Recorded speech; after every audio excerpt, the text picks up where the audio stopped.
Attention, 1, 2, 3, 4, 5.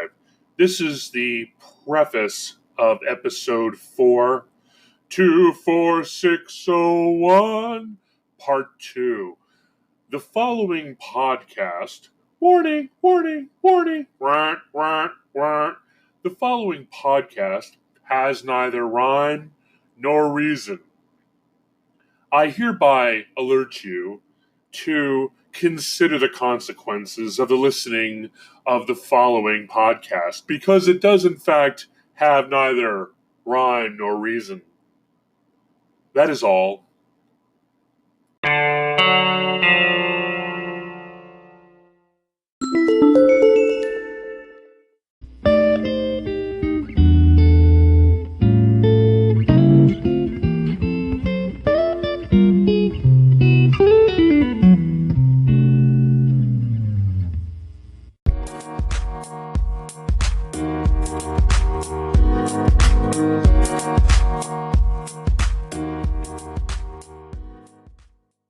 Anyway, this is ChrisCast. My name's Chris Abraham, and I talk story la that, and would like to share with you part 2 of 24601, which I call 24601.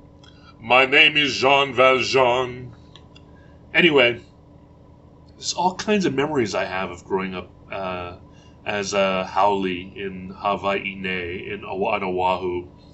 I remember being surrounded by local kids in the parking lot outside my apartment, and like standing down the kids. I was frickin' haole. I can't use the F word because I want to be clean, but I grew up thinking my name was effing Haole. Haole is a word that's supposed to mean unwelcome visitor, but my buddy Mark was recently in Polynesia and found out that it had something to do with being from outside of Hawaii, being from Polynesia, anyway. I just knew it as white kids were called haole, and that there weren't that many white kids, and most of the white kids in Hawaii were from the military, so everybody always asked me if my parents were in the service. My dad was a Marine, but he wasn't a Marine when we moved there. We moved there because he made some bad business choices in Manhattan and gave my mom, in recoup, a false choice between moving to Karachi, Venezuela, or moving to, is it Karachi? No.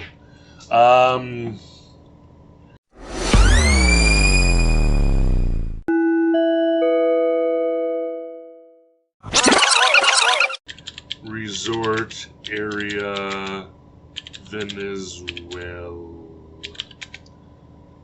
Karachi. Karachi is not. Karachi is, I think it's in Africa, right? Or Middle East.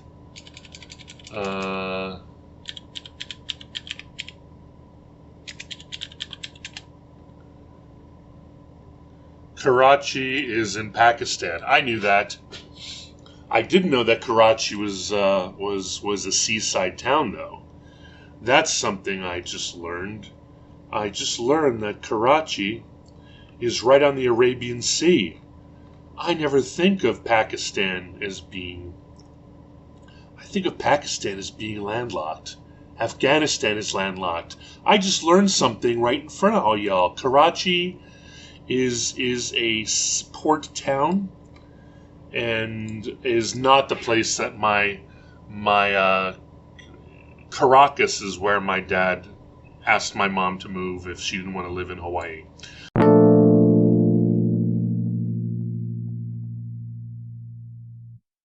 So we moved there. I was a freaking haole. Luckily, I could tan. Could you imagine if we moved to Hawaii and I couldn't tan? So when I was a kid, though, I had blonde hair. Brown eyes, blonde hair, but now now I'm gray. So that doesn't matter.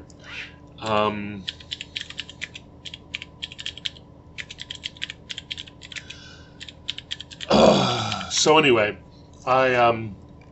being Howley was a huge thing growing up. But I find out every year my best friend Mark reminds me in how many ways I think I'm pretty much a 5'4" Japanese boy. Even though I'm 6'3" and currently over 300 pounds, mostly I was 180 pounds, but 6'3" and 180 pounds is not 5'4" and 130 pounds. And in many cases, it was like an elephant in a horse stable. I was constantly knocking people over, and even when I was sort of jokingly roughhousing, I was knocking people across the room.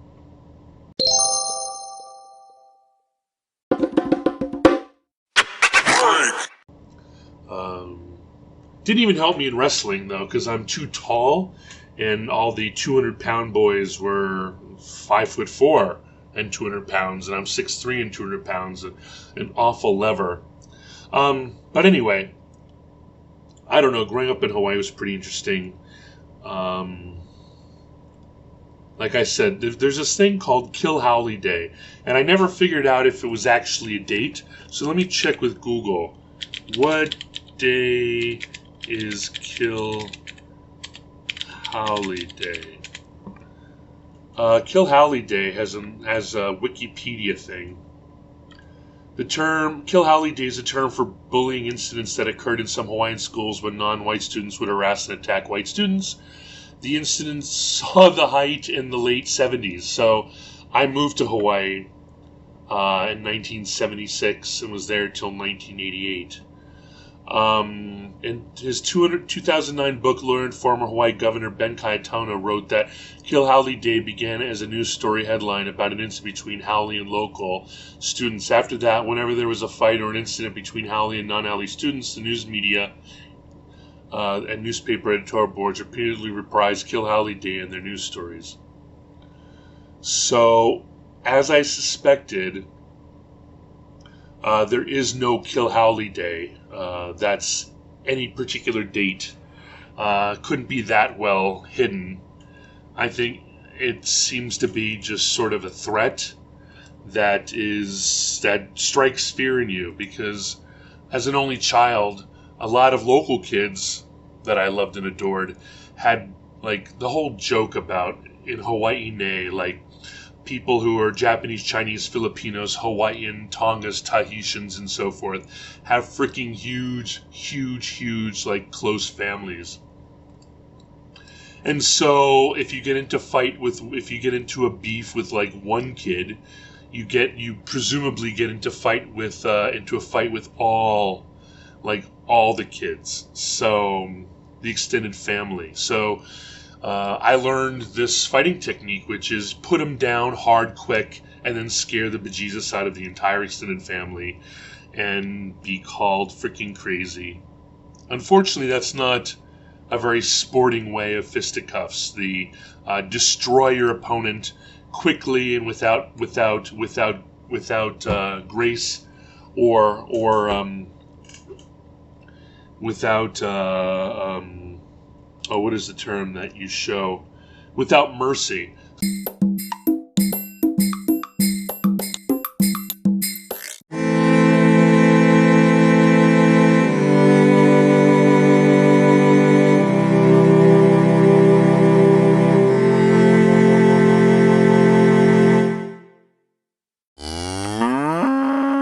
Welcome to ChrisCast. This is episode 4. I will call it 24601 Part 2, Electric Boogaloo. This has to do with the time of my life that's around like 5th grade. I'm living in Salt Lake. My parents move us to downtown off Lusitana Street, right near Punch Bowl. Gotta take the bus from front of the library to Ala Moana bus depot, then to Salt Lake, which is surprisingly closer. It's amazing during Hanabata time how big distances are. Swear it felt like it was forever, but I guess it really didn't take hours. Like, it's not like it's Hawaii, right? Hawaii's pretty small, so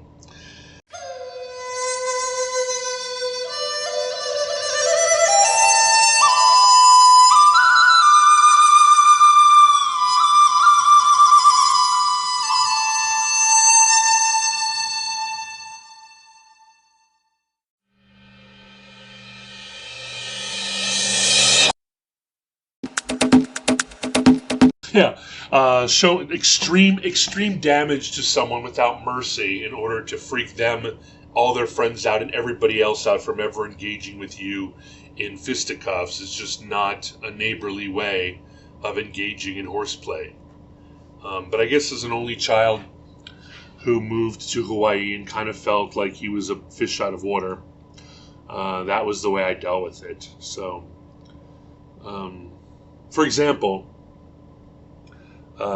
that standoff in the parking lot, I was ready to go freaking like wilding, like crazy.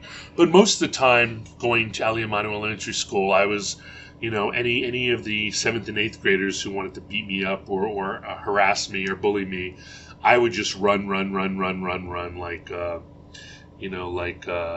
like Forrest Gump. Beat up a white kid day. Cleveland, Ohio. Anyway, I will stop looking at Wikipedia. So, for my 6th grade year, I call it my senior year of elementary school. My parents moved downtown by the public library on Lusitana Street on this condo building, the first apartment building I lived in since New York. Very, very nice and new compared to the garden apartments that were in Salt Lake. And needed to take the bus, which I find out now is no big deal because it was close, a lot closer than I thought. Could have walked it. It would have taken me an hour, but I could have walked to school.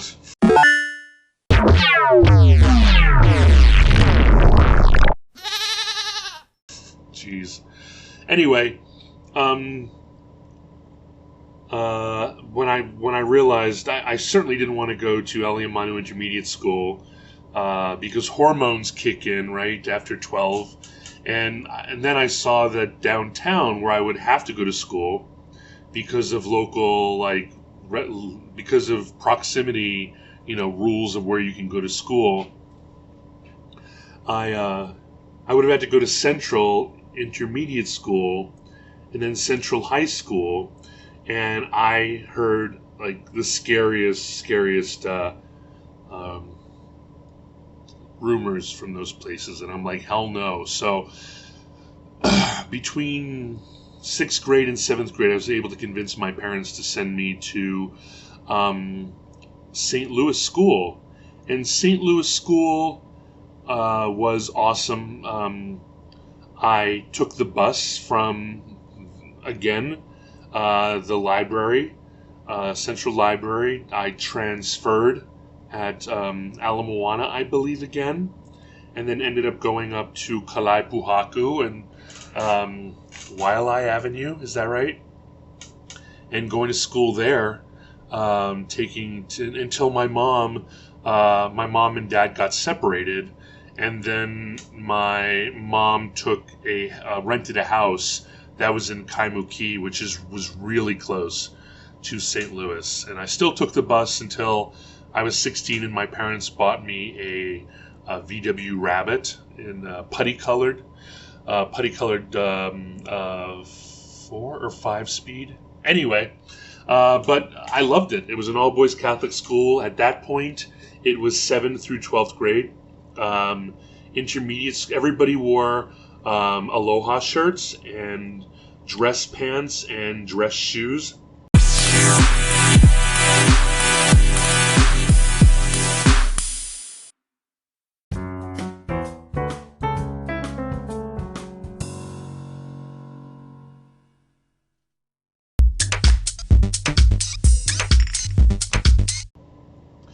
The intermediate school kids wore different colored shirts than the high school kids. The high school kids in my day wore plain linen or cotton button-down or short-sleeve shirts, and the intermediate school kids wore these shirts that looked like they were designed out of blueprints, but like blueprints of sketches of the campus. Like there's pictures of St. Louis School that were printed on the shirt. That was so I guess teachers and administrators could tell the difference between the little kids and the older kids. Now, I believe that St. Louis School is K through 12. So I know why they did that, because St. Louis School, K through 12, St. Louis School has the best football team that Oahu has ever seen. I think all the Hawaiian Islands has ever seen. We're even better than the public schools with all the Samoan, Tongan, and Tahitian kids. And I think we prospect from like Hanabata days. Like we prospect all the way to Pop Warner football to make sure that we got the best kids. And we feed them to the NFL. Like these are generally not huge monster like the Rock type Tongan, Samoans, and Hawaiians. These are like, Japanese, Chinese, Filipino kids too, and believe it or not, Portuguese kids are officially local kids too, and we'll go into the reason for that. It has mostly to do with shipping lanes and shipping from long time ago. The ships that used to go from Europe and America and so forth to Hawaii before like sailing ships from hundreds of years ago. When they came to Hawaii, they were captained by British people.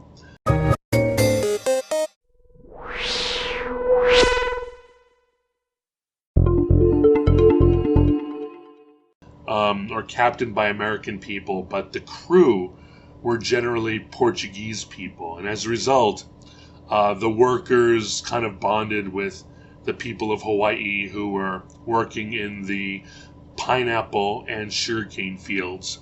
And that's how the ukulele came. The ukulele is a kind of derivative of a Portuguese 4-string guitar. Lots and lots of stuff like that. I haven't even talked to you about animism, and there's the thing, I should be swinging a kettlebell, and all that other stuff. But I think we'll just limit it to what I've said so far. I don't know if there's any rhyme or reason, but I just felt like making an episode.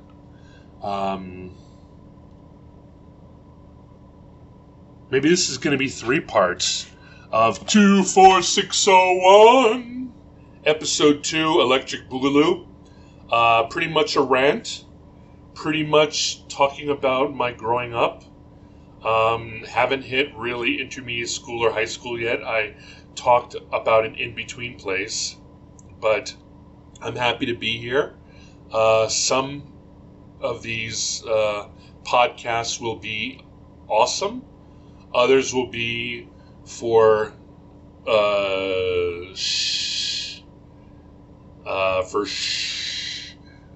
you know what I mean.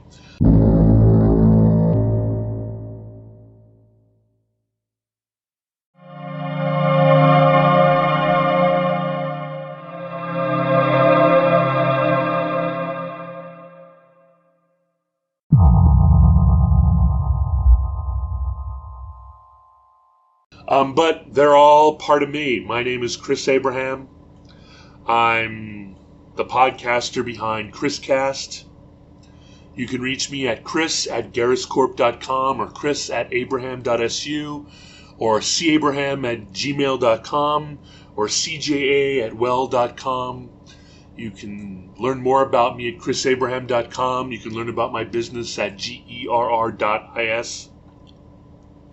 If you want to follow me on social media, I'm at Chris Abraham, just about everywhere.